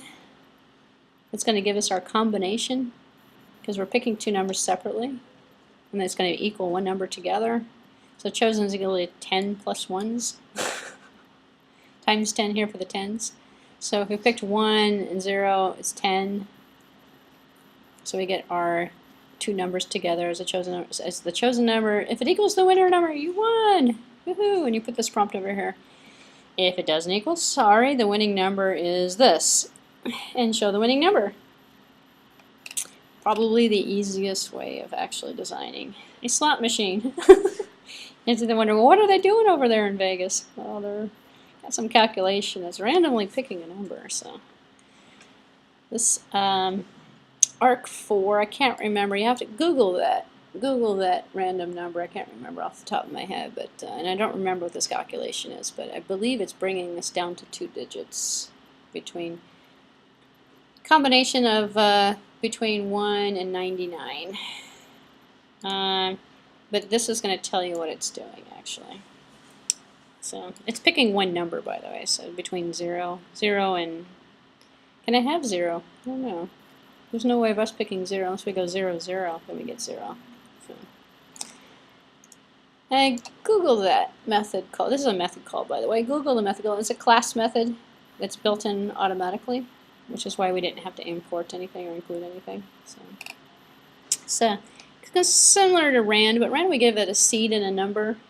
And we go, so we can tell we want a random number between 1 and 10. This, I believe that we have different methods for each one of the different combinations. So I'm taking a divide. I don't know. Google it for a better explanation of what it's actually doing. So I'm just going to stick this at the top. It doesn't matter where you stick stuff. So paste it in here. Ah.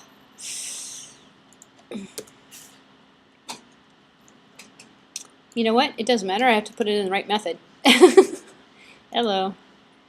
Brain's on vacation mode. Thinks it's the weekend. Let me go down in the method. What am I? I'm putting it into the check entry method. It doesn't matter where I put it.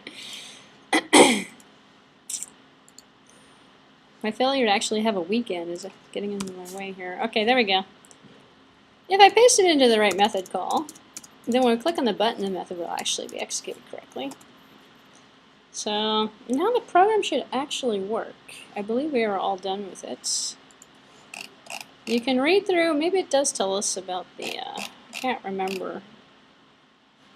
We mod this with 100. Okay, so in the, here's the mystery part. In the check entry method, we first generate a random number by calling this method. Yeah, but it's not really telling me anything about the method. It generates a random int. We mod this with a 100. We'll return an int of the range 0 through 99. So why is there a 4 in here? I don't know. Anyway, I believe that is pretty much the entire. We could do a view unload. We didn't implement this, but we could implement in the view did. What we did in the view did load. Let's see what we had additional size. Oh yeah, we can set that one as basically. And the view did unload. We can get rid of all of these strings if we wanted to.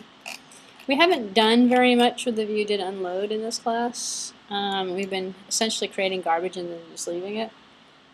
If we have a bigger application and you start creating garbage and one view is unloading and another view is loading, you probably want to clean up the garbage. One of the things we'd probably clean up is setting some of these things to nil. So setting some of the objects to nil, getting rid of them, which would automatically deallocate them. So one of the things, I think it's coming up in another example coming up, but not today. But the view did load. We use that a lot to set stuff. The view did unload is not a bad idea either. So now if we run it, let's see what happens. We should get a working 0, 0. That's good. So choose a number. I'm going to choose 10. And I'm going to go, what happened? My method's not working. Why is this not working? Let me go take a look. Is yours working? Oh, you haven't completed it. All right. Let's take a look here. Yours works? No? I left a step out. I left something out. See, touch up inside. Hold on one second. Let's take a look here.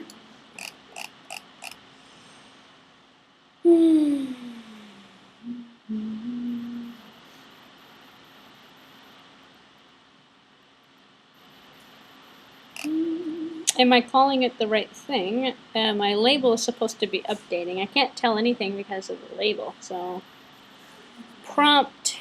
Did I call it prompt? I believe I did call it prompt. Set the prompt. Well, this is so I know my prompt is being set correctly. Take a quick peek here. I know I have a solution of this saved as well. I connected the picker. I did the check entry.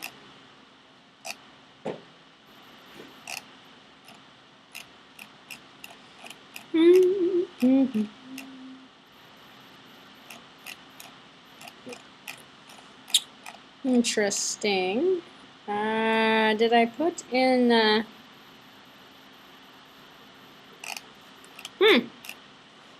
take another look here.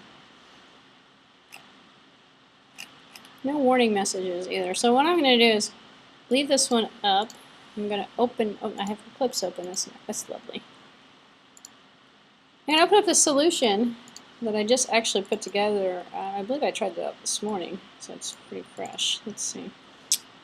Compare the two and see where I have left out something.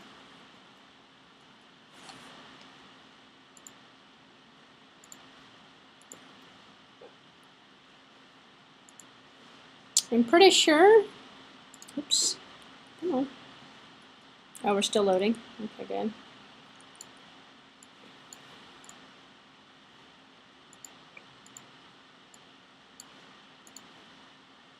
Implemented that one correctly. Got those two things. We're connected. We're connected. Ah, it's working for you. Maybe I didn't select something when I first clicked on the first button. Maybe it was the order. I clicked on the button before I selected anything. Let me just compare mine. However, I might have a typo, or I might have something that's... No, this looks the same here. Let's see.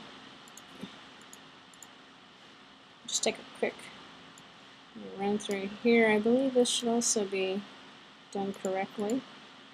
Not too many steps to this, so I got the number picker. Yeah, I'm going to run her one more time and select some stuff first to initialize the date control before I start clicking on that button. I immediately, I might have a, might be a logical thing to it. I immediately started clicking on the button without making any change to both items. So. Yours is working? So I have definitely initialized the values in this index to something. I don't think you're going to win. My button's not working. Where's my button not working?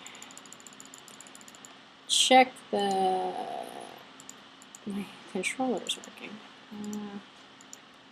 Let me just see if my earlier... I didn't even try it. Let me just see if my earlier one is working.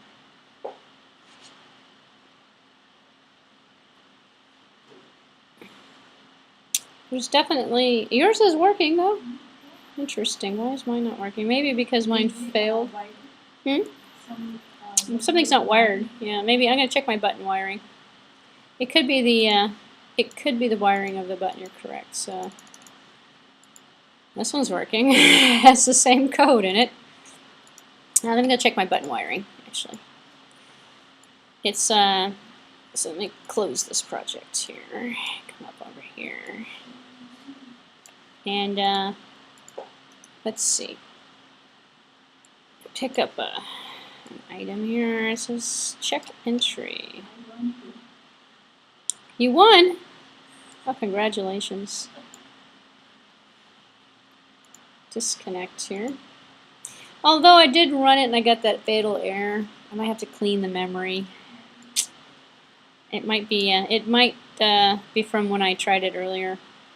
I want to touch. Where's my touchdown event? There's my touchdown event. Oops, I have to go this way, don't I? I have to press the control button as well. Let's see.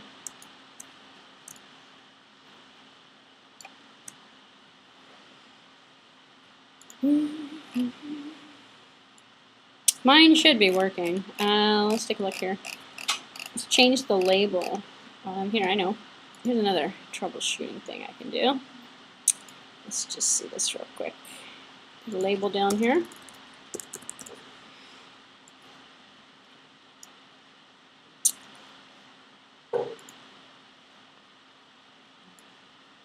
And then I'm going to wire this label as a property.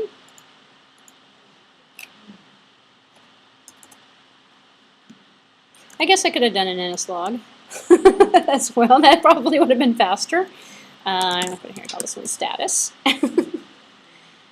And then over here,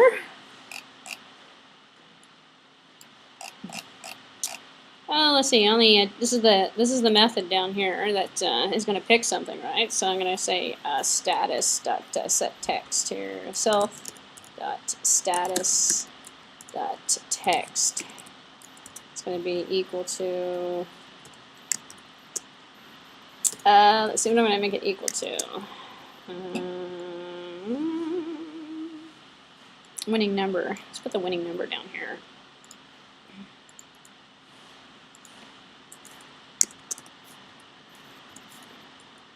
Oh, I had to put the format in here first too. Change my, oops.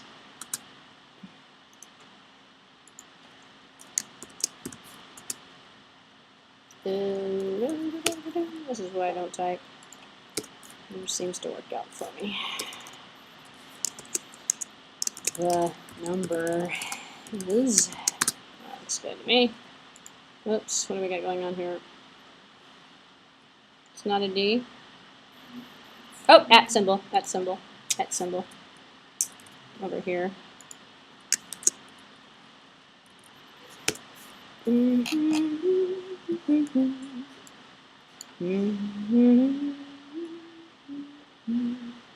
Let's just do this.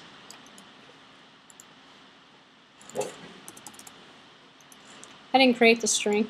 The string was created here. But I want to check the status here. Put it on the status, just in case the problem's with the other one. Actually, I could probably put an NSLog down here. And then, well, then I'd have to put the same thing in here. Let's see if I can do that.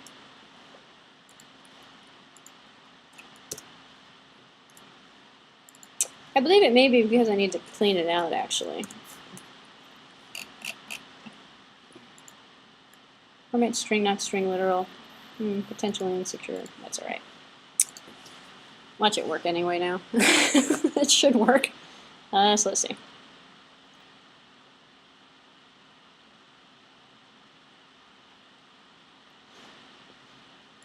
If not, I can check the NSLog down here on the bottom. Let's take a look here. If anything, I can see if the button's actually being pressed.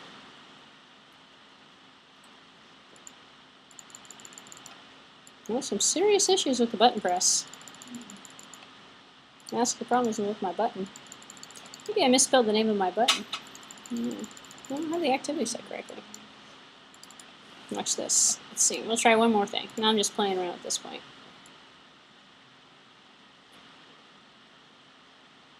My log didn't even show up either. Wait a minute now.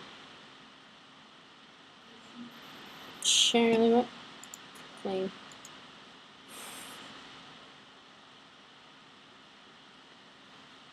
Formatting issue. Yes, I know about that. Okay. Interesting. Let's do this. Got another idea. Mm-hmm. Let's see if it is getting Good idea. Good idea.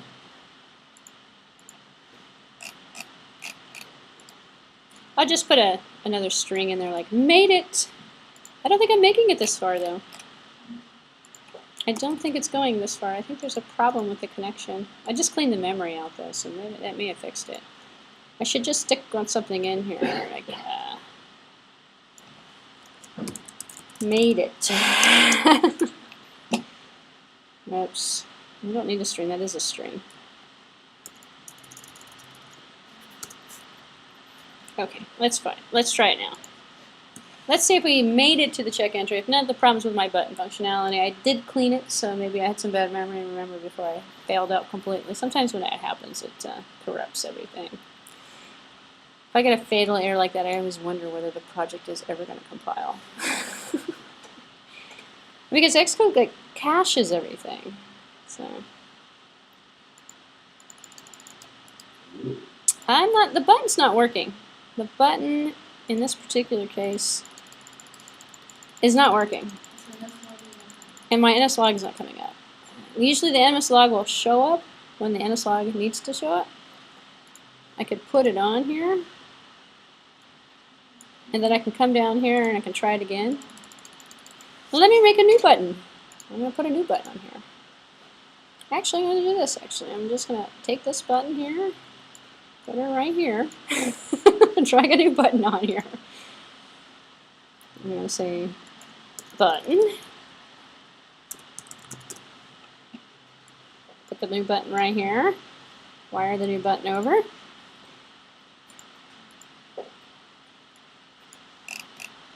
Let's see. I'll put it underneath. Wire this button over here. Wire the touchdown event. How's that one? I'm going to call this new button. Oops. Then I'm going to come back over here. I'll put my NSLog in here. Where's my new button? It's going to be on the bottom. So I'm going to take this guy here. Copy it. Put him right here. Why that other button wasn't working? You got me, but this one should show the NSLog.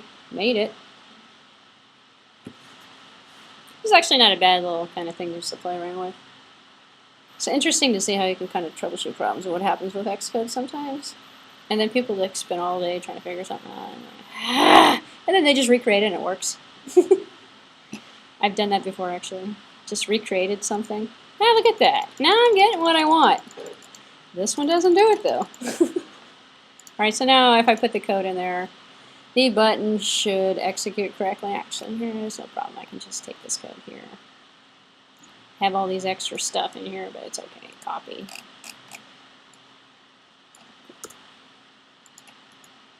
Paste. Run it. No, the code should run, you would think. The other button should have worked too, but I did make it crash with the GUI components on there. It saves a temporary piece of memory. It probably corrupted something, even though I did clean it. Probably if I closed the project, reopened it back up again, that would have probably helped, I think. So look at that, it works now. I still made it down here to the bottom. So yeah, if you keep guessing the same number combination over again, sorry you didn't win. What's the odds of? Oh, I won it. I won it just a few minutes ago. I guess you could play probability with this. I'm not going to win it again, am I? I just won it a few minutes ago. But you can see it works. So it might be interesting to see how this would work with slot machine. There's probably a slot machine program out there somewhere. So for those people who like gambling. So. Alright. So that was the number picker. Still have a little bit of time left today. We still got one more piece of I'll start in with this concept here because this is going to help us actually with the next class. I'm going to finish that other lecture at another time when we figure out more concepts. But what I'm going to look at now is just take a look at files and archiving. You're going to do good now? I'm going to finish that one probably next time. Mix it up a little bit. Makes it more interesting. Otherwise people get bored. I get bored. This one is lecture number 8. So it kind of goes along with the plist stuff. Lecture is on persistent data. So the NS user defaults. Dead simple to use. We can actually set properties on the phone with the defaults. Just one big file. Only supports property list types. What if you want more features? You can't expand this. So nobody ever uses this. You probably never even heard of it. But there's a component. There's an object called NSUser defaults. You can set some defaults. It's like a key value lookup interface. We also have the ability to use files, as we've seen with the plist, property list. In fact, we have a property list tutorial that we'll do in this class. This is different than the table list view that we're doing in the other class. Unless we do it in the other class. I can't decide where we're going to do it. But we will finish that other 6-part one pretty soon. The file tests themselves, finding a file path. We've actually seen the code on it already, so this is the summary of it. User selected information.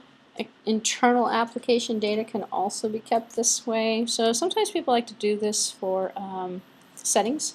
So put in your name, put in your password, and then it uses this file when the app is run over and over again. Saving and loading data, actually for the application and for the running of the application. And then text files, property lists, and custom objects that can be part of this as well. So finding the file. NS Open Panel. So in a Mac platform, not necessarily iOS. In fact, there's other ways of doing this for an iOS, but you can do NS Open Panel, which is going to be opening up a file manager. So you would make an instance of this object and then open the panel, which opens up the file selector, and then select items from the file. Select files that are in there. So here's some code to make it all kind of make sense. Did the bus just let out? I think people are still on daylight savings time, but I'm not sure. You'd think about it. Earlier in the day, you probably would have figured it out. Maybe. I don't know. Finding the file. I guess they're smiling now. NS Open Panel.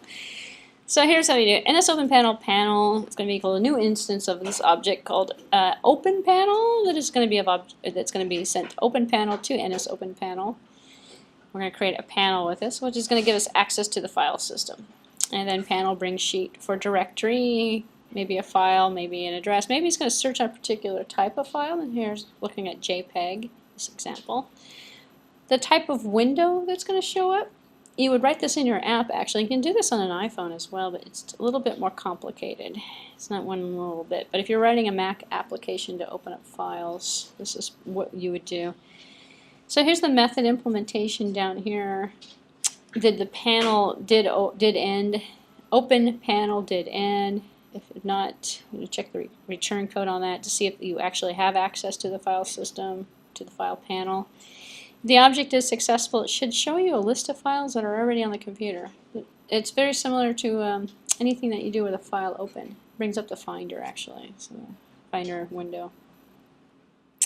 So finding a file here with the NS Save panel. We have another object that we can create that does a save panel. We're looking at these examples because next week we're going to do a Notepad program in Objective-C. So if we write Notepad, not an iOS application, but we're going to write Notepad. Notepad's going to essentially be like 5 lines of code. Essentially, it's not going to really be that much. What do? We open up a file or we save a file using these particular objects that are pre-built into the library, Coca interface. It opens up the File Explorer, allows us to select a file, opens up the file, reads the contents with a string, which we've seen, takes the string, populates it out onto a text object that we're going to put on the screen, and then we can save the file. So, and we can build the Notepad program in like 45 minutes probably, fully function Notepad, and you're wondering, well, how come it's so easy? Because we're reusing components that are part of the NS library. So here we have the NS Save panel. It's just another instance of an object that we create that allows us to save a file. And then finding the file in the Save panel. Here's the code, how it kind of looks in the method implementation. So we're making another instance of the panel. This time we're going to call it the Save panel.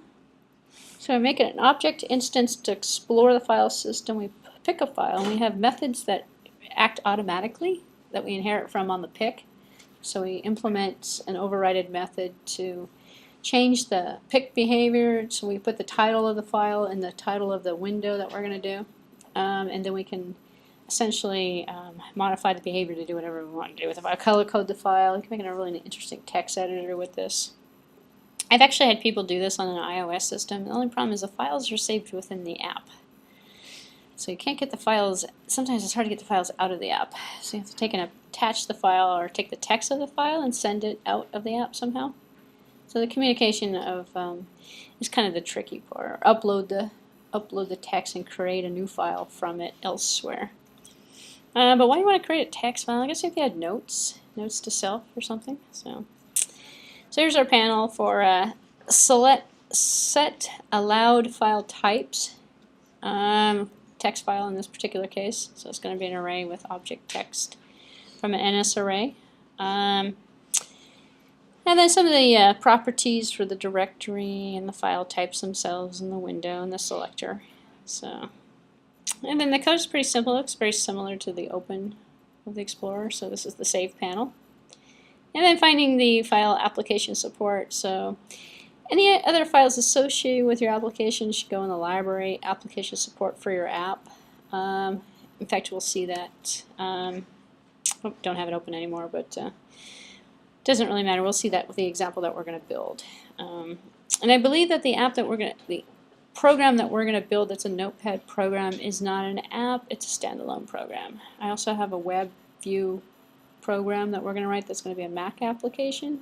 That's not an app either, but it's actually kind of interesting to see when we start looking at how to build apps, how to build applications for the desktop environment. It's practically the same. So it's very similar. It's all Objective-C code. So let's see. In terms of finding the application support, use a C function here for NS search path for directories. In the main, find it. Use an NS file manager to create your subdirectory. Because our NS file manager creates, deletes, and moves files around. These are the objects that are built into the interface. Sets attributes, makes symbolic links, supports iterating through files in a directory. So, in terms of the application support and the NS manager, file manager, here's some sample code that's going to kind of run you through kind of the basic scenario that occurs. We have an NS string. We're looking at strings today, which is why I'm giving you this lecture. Because it's going to fit in with the strings that we're going to use. If we take the file and we represent the text file as a string, then we can format it any way we want. We can do anything we want with it, append to it, to delete from it, take one string, add it to another string. And then we're basically doing file I/O to a certain perspective, from a certain perspective. So taking the array of a path, taking the path system of the file manager, creating an array out of it, taking the path, traversing through the path to find a file. Application support here for the paths with index 0, which is maybe the main application folder, perhaps, or maybe the where we're going to find it in terms of the navigation of the app within the app directory. Could be set as well as, whatever your app name is. If you think about the concept, if you've ever connected your phone to a file system, mounted it without using it, you can see the directory structure. It looks very similar to a Mac, actually. The iPhones and the iPads. There's an application directory, and inside each application directory is a folder for each one of the programs. So you can build an application that searches through the folders, finds files that were created, uses it. So using a file manager instead of an app. Creating a file manager that is an app. There's a couple of them out there, actually. If you're interested in looking at it, just search through the Apple Store on File Manager. There's terminal programs, there's file managers, there's a ton of different really interesting utilities, and you're wondering, you're looking at this going, oh, it's very sophisticated. No, it's just maybe 5 lines of code. It's making an instance of the object of an NS file manager, and it's showing you a directory structure in a list box, or list view, I should say. It's not that. It's just taking the name of each one of the directories that's found in an array that it created, and it's taking it and showing it to you in a list view, and you're clicking on it, it's showing you the subview. Some of those programs don't allow you to do anything outside of just viewing it, because then you're going to destroy the integrity of some application or something. So, NSDocument is another object that comes in handy. So used to create document-based applications. So handles saving and loading, undo printing, and some of the window management stuff. Not all of it, but most of it. So saving and loading file data. We also have support for text files. We saw this actually. We have a text file from an NS string that we put into our list, our text view. So initializing from a file, we can take and read it using the method from a file, load it into an NS string. So here's an NS string alloc. We're going to allocate it. We're going to initialize it with the contents of a file. We're going to specify the file. We're going to encode it with the standard NSUTF-8 encoding format, and then we're going to return an error, or write it to error if we have a problem. To save the file, well, we're going to do the same thing, but in kind of a different order. We're going to take the string, we're going to write to file, the name of the file, automatically, encoding, well, the encoding that's automatically specified by the parameter. That's going to be this standard NSUTF-8 format. And then log it to the error. So then we have collections of property list objects. So we've seen the property list. That's been the main focus of our text view, or our friends are the properties. Hopefully we can get up to speed on the friends app today. I'm going to finish that app today. It's my goal for today, is to finish the friends. So if you have an NSArray or an NSDictionary of property list objects, which are instances of NSData, NSDate, NSNumber, NSString, NSArray. We have an NSDictionary, which is actually kind of cool as well. We can do some useful things with that. You can use a write to file automatically and then init with contents of file to easily read and write the collection. So see NS property list serialization. Actually, that's in the Apple documentation. If you do a Google search on that, you'll see the NS property list serialization. Other classes, various other classes that support saving files. Actually, there's a lot of stuff. This is the base stuff that's included with the core libraries, core foundation. We have other packages you can install on top of that, or libraries that you can use to make instances of objects that are a little bit more sophisticated. Usually for PDF files. Actually, PDF files is in core foundation. PDF, HTML files, working with those. It's a part of the core foundation.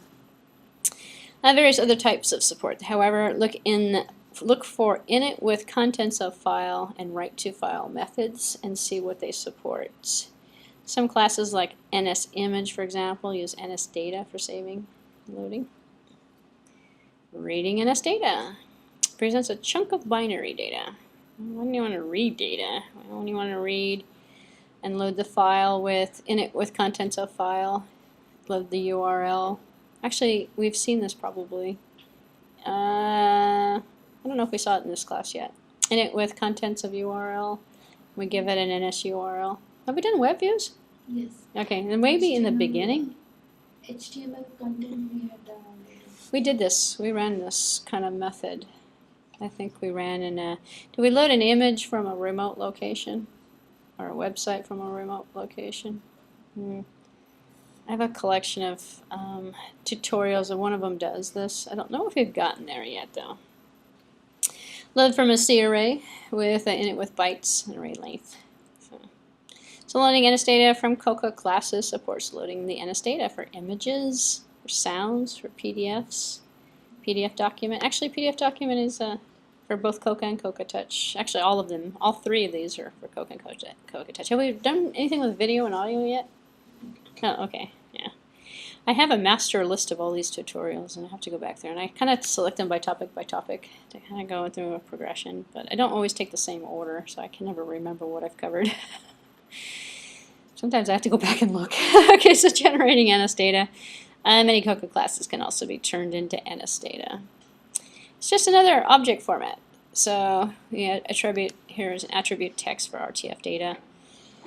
Attribute string, RTF from range, using attributes. So PDF data is PDF data representation. So representing the data in different formats, we have the ability to convert back and forth. So writing NSData. So once you have an NSData object, you can write it to a file.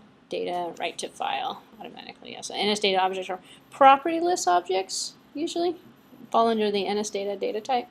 So think of the inheritance, and properties come from NS data, so you can convert them back. It's kind of like how you can take an object of the same inheritance line and cast it to the or use it as the previous object, or use it as generic ID. So you can read and write them using NS user defaults, NS dictionary, and NS array. What about custom objects? NS coding is a protocol your class can implement to enable archiving and unarchiving, as an example. So a protocol specifies a set of methods your class must implement. We've seen protocols, saw it today actually. Just like Java interfaces, if you've seen interfaces in Java. So NS coding is an interesting one. So interface my object from NS object. This is not a iOS app. This is a Mac Coca standard from NS object. NS coding. So we implement NS coding, as this is an example of implementing your own object, with a string name and integer age for our my object here, and we have some properties. This code should look very familiar to you. A string name, integer age is a property. Let's see, initialize with name. We're using an initializer. Initialize with this name and with this age, and then init with coder, the coder method. So encode with coder, the encoder method to encode. So encode with color. So use a color variable if you want to save all coder encode type for key. So you're implementing the methods for the different types that you're going to do for your coding, NS coding. So superclass implements NS coding. You can call super NS coding color coder, and you inherit from that. So if you build a foundation of these classes, then you can just implement it once, inherit from that class, use the functionality for your specialized encoding inside of your class. So allows you to kind of reuse the concept. So encode with color. Here we have encoding with color. We have an author, a title, chapter, call number. So and then an encode with color implementation for a book class. So init with color is another option. Inverse the encoding. Encode with color for encoded key. So coder decode key for, and then specify key for it. Don't worry about retaining it. You don't have to retain it. It's automatically retained these days. This is still an init method. Don't forget super init. Return self if you're going to use it. So it's just an example of what it would look like actually. Init with color, send a color to it. Init the super to initialize. This is an initializer, by the way. Set the author, the title, chapter as a color to the different tags that we're going to encode it with. So just an example. And moving on to another similar saving and loading NS coding objects. NS key archive and NS key unarchiver for archiving and zipping, unzipping, archiving. Handle reading and writing to the file or the NS data of the NS object. So the methods are built in. I'm not going to go reading through the methods. Unfortunately, doesn't really. Looking at some code might help you, but reading through the methods doesn't necessarily explain the big picture until you actually use it and see it working in an application. So we have this is a different tutorial that's going to come up in the series as well. So just to archive something and unarchive something, files actually. So examples of the usage of it does come in handy. So we'll see it in a future implementation. So anyway, so this one was lecture number 8. Kind of thumb through it just to give you an example, but I'd rather show you some tutorials with it. It's an upcoming class. So I think we're done for today on this particular Objective-C. Objective-C class is done, so we'll take a break and then we'll start in with the iOS class.